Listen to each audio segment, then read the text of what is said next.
to deliver special address on professional ethics and etiquette. Please, Lorships.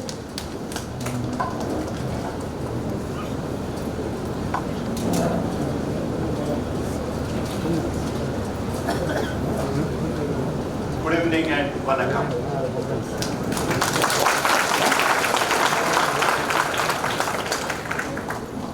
Brother Justice Madhavan, Sister Justice Asha,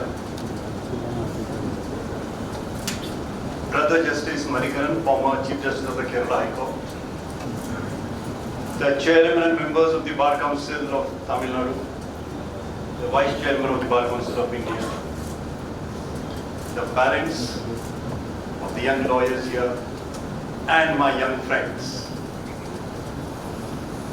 At the outset, congratulations to all of you for entering the new phase of life from tomorrow.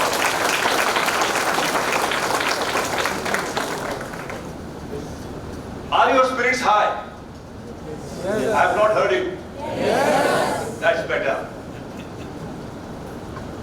In fact, my predecessor speakers have spoken in such magnanimous words that there is hardly left anything for me to speak. Friends, you have taken the oath just now. If you abide by the oath, you are following the professional ethics and the etiquettes. That is all about the professional ethics. Ram Jethmalani had said that if you lose your case, don't lose the client. If you lose the client, don't lose the judge. If you lose the judge, don't lose your conscience. So at the end, you are answerable to your conscience. Don't lose your conscience. There are 4 things which are very relevant. It is said that the greatest wealth is wisdom. The strongest weapon is patience. The most effective tonic is laughter. And the greatest security is faith. Now, how does it matter you? The greatest wealth is wisdom. Knowledge is one thing, and wisdom another. You may acquire knowledge by reading books, but wisdom you will acquire with experience. So, a knowledge coupled with experience will lead to wisdom. I will give an example, a practical example.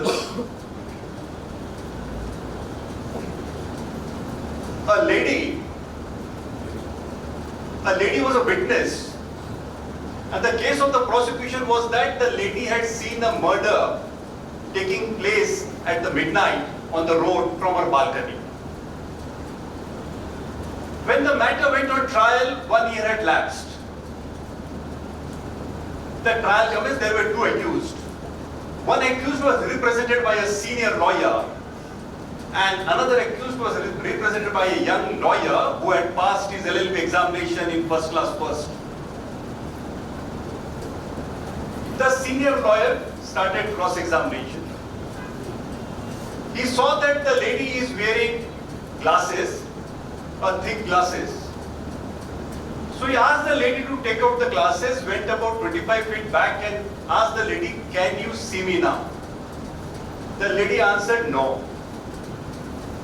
He came 5 feet ahead. At 20 feet, he again asked the lady, "Can you recognize me now?" She said, "No." It's the same thing at the 10 feet also. And the lawyer sat down. The young lawyer stood up for cross-examination. The senior lawyer told him, "Don't put any questions." But the junior lawyer was very confident. After all, he had passed his LLB in the first class.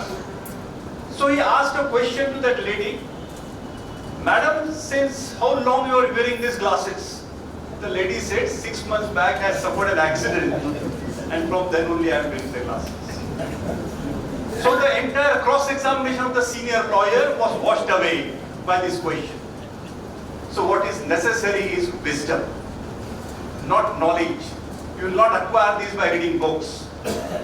So try to be a wise man. It is said that a knowledgeable person would tackle a problem nicely, but a wise man would evade the problem. The second, which I said, the strongest weapon is patience. In your profession, patience is very necessary. My senior used to tell me, first 10 years of practice, only work and very less money. Next 10 years of practice, work and money both. And later 10 years of practice, you earn more money with less work. So, have patience. At the initial stage, you may be struggling a bit. But stick to the profession, stick to the work. As in cricket it is said, stick to the wickets, runs will follow. So go on doing your work, the work will come to you and you will settle in the profession. The most effective tonic is laughter.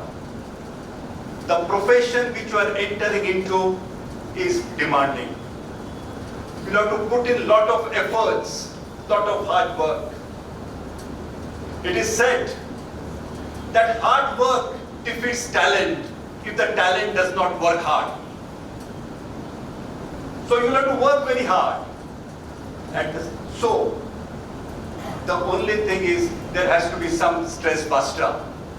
Continue with your hobbies that you are having.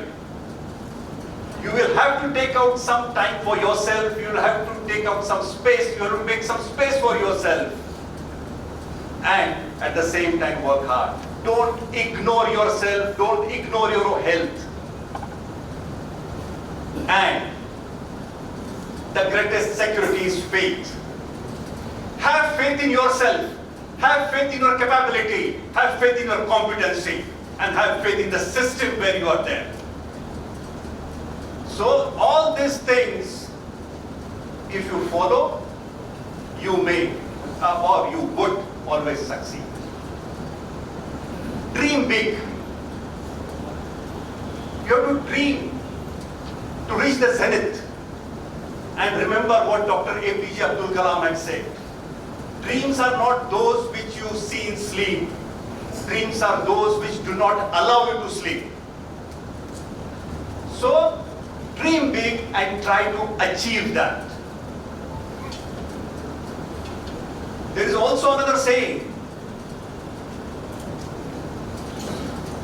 Eat less, chew more. Wine less, breathe more. Hate less, love more. Speak less, say more. And all good things in the world will be yours. Now here, what would be more relevant to you would be you should speak less and say more. In few words, you should be in a position to communicate much more. That would be the hallmark of your advocacy. An advocate will have to be precise. So, if you have mastered your case, you will be in a position to put forth the case in few words. You will be in a position to communicate much more.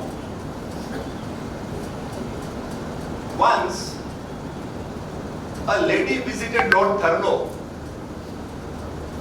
and asked her whether he would advise her son to become a lawyer. Lord Thurlow replied, "Madam, is your son ready to work like a horse and live like a hermit? Then only advise her to become a lawyer." Same thing applies to all of you. If you are ready to work like a horse and live like a hermit, then only join this profession. Otherwise, there are many other vocations. You can choose any one of them. So here, when we say that you have to work like a horse and live like a hermit, you have to work really very hard and perform your work with utmost integrity, honesty, and sincerity. If you follow this, you will reach the zenith of the profession. Now, some of the speakers have said that we the judges are your idols here. I would disagree to that, and my brother and sisters also would agree with me. We don't want you to follow us, we want you to excel us.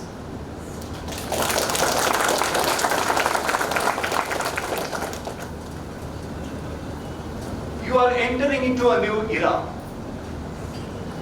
Imagine when we started practice, there were no computers. There was no social media. We are required to adopt to the changing times. So now you will have to adopt yourself with the new technology, because within few years the courts won't go paperless. It will always be an era. So you will have to adapt to all this. So try to be technological friendly. That will help you a lot. I think I have taken a lot of your time.